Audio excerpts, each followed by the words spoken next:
With the reputation of being empathetic, reserved, and imaginative, it can be surprising to come to know that the INFJ actually annoys certain people with some of their innate traits and habits.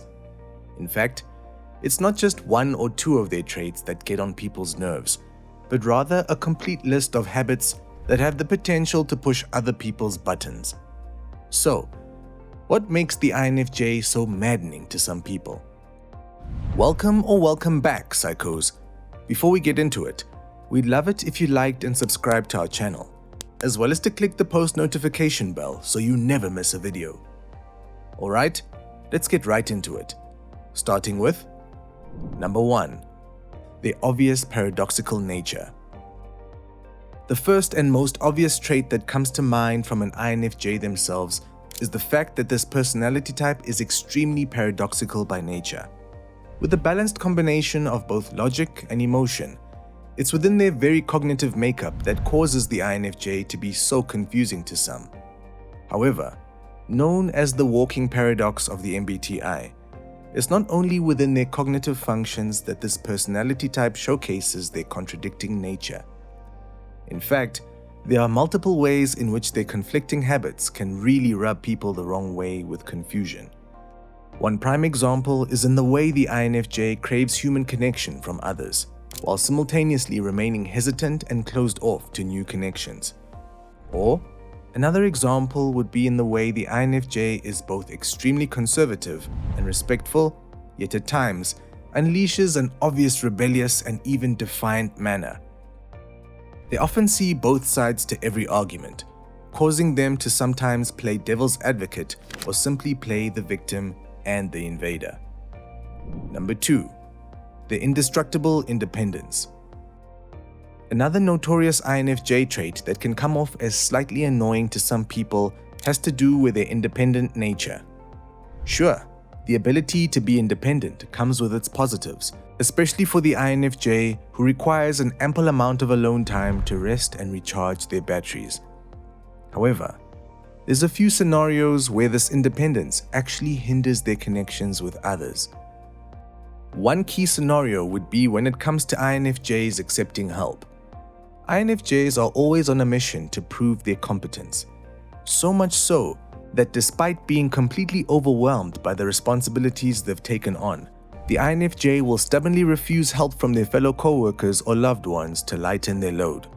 Whether it's due to their micromanaging doubt that others will do as good of a job as them, or it's because they don't want to burden others with their needs.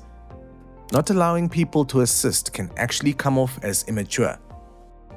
And while this alone can be extremely annoying at times, this independence actually makes it much more difficult for others to build a solid and trustworthy connection to the INFJ.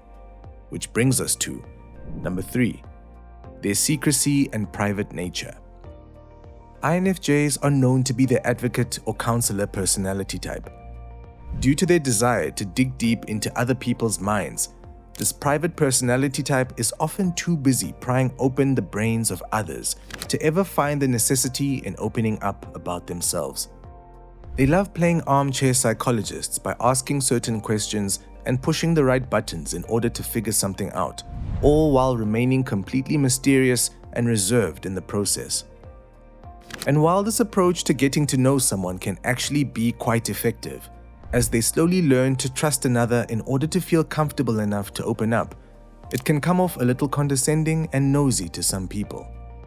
However, the true annoyance to this trait has less to do with the way they pry, as it does in the way they don't reciprocate their own self-disclosure. It's not uncommon for others to walk away from a conversation with an INFJ feeling as if they've overshared to someone they don't know in the slightest. Number 4. They struggle to express their thoughts into words. Speaking of the mysterious INFJ's reluctance to open up to others, let's just say it's not entirely their fault.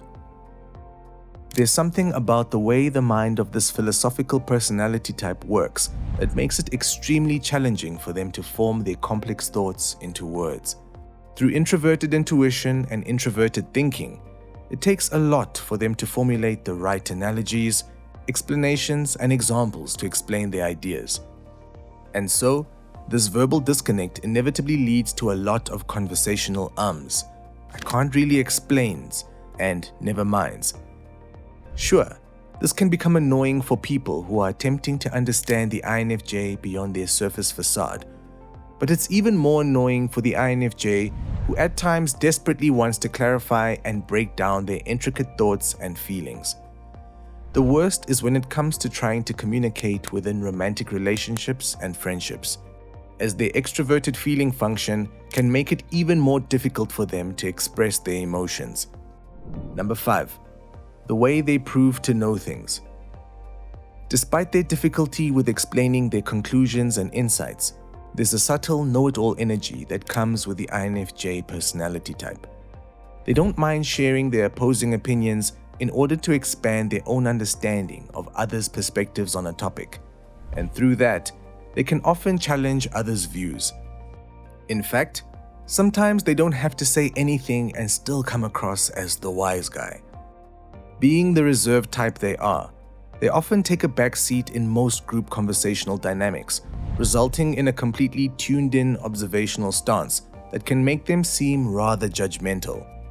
However, when the INFJ does open their mouths in this type of setting, it's only because they are absolutely sure of what they have to say. Although they may not be able to explain their side fully, the carefully chosen conclusions they do share ultimately are proven to be accurate later down the line. Number 6. The way they assume to know people. An inevitable result that comes from the INFJ's need to understand their human mind and all the ways it differs from person to person is that the INFJ actually does hold quite a bit of knowledge on the topic. Without sounding biased, INFJs do actually understand human nature, behaviors, and motives much more than the average person simply due to this innate passion. However, because of this understanding, it's not uncommon for this personality type to make certain assumptions of people they barely know due to the patterns they observe and associate with past observations. Although these assumptions are most often kept to themselves, they do at times verbally communicate their suspicions to others if they think it's going to help. Whether it's telling a friend that they have a bad feeling about their new partner, or they write off letting someone in before even really getting to know them, the subtle presumptuous behavior can be extremely annoying, even if their assumptions turn out to be true. Number 7. The idealism and perfectionism. Annoying for both themselves and the people around them, the INFJ's idealistic outlook on life can certainly be aggravating for everyone involved. Through the unattainable standards they set for their accomplishments, as well as the people around them, INFJs often find themselves in disappointing predicaments. Whether it's the expectations they have of that perfect partner, ideal family life, the most fitting career, or the work they produce. Looking at everything through a perfectionistic lens can make all the things that don't reach their expectations feel dull and unfulfilling. But despite the self-critical notion that's behind each of these affected facets of life, the annoyance affects the people involved on a much deeper level. Despite being the caring and understanding personality type they are, INFJs can often surprise those they love with how much they expect of them. And while they don't always show their disappointments in an obvious manner, it's within their disengaged demeanour that people can usually tell they're not reaching the INFJ's expectations. And last but not least, number 8. They strengthen once they've reached the point of no return. Annoying for all the right reasons. If there's one thing the INFJ prides themselves on, it's the strength they unlock once they've reached the point of no return. This empathetic personality type often has serious difficulties when it comes to setting boundaries with others. While this ultimately allows them to forgive and forget some of the most difficult actions, it can also result in them being walked over one too many times. This is when the INFJ shuts down and cuts off all ties. It may take a while to reach that point, but once it's reached, there's no going back.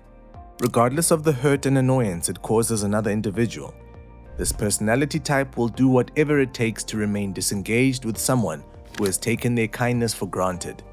Annoying? Yes. Necessary? Definitely. Well, psychos, that's it for today. So, What do you think is your most annoying trait as an INFJ? Let us know in the comments below. Also, make sure to leave us a like, share with your friends, and subscribe to our channel so that you never miss a video.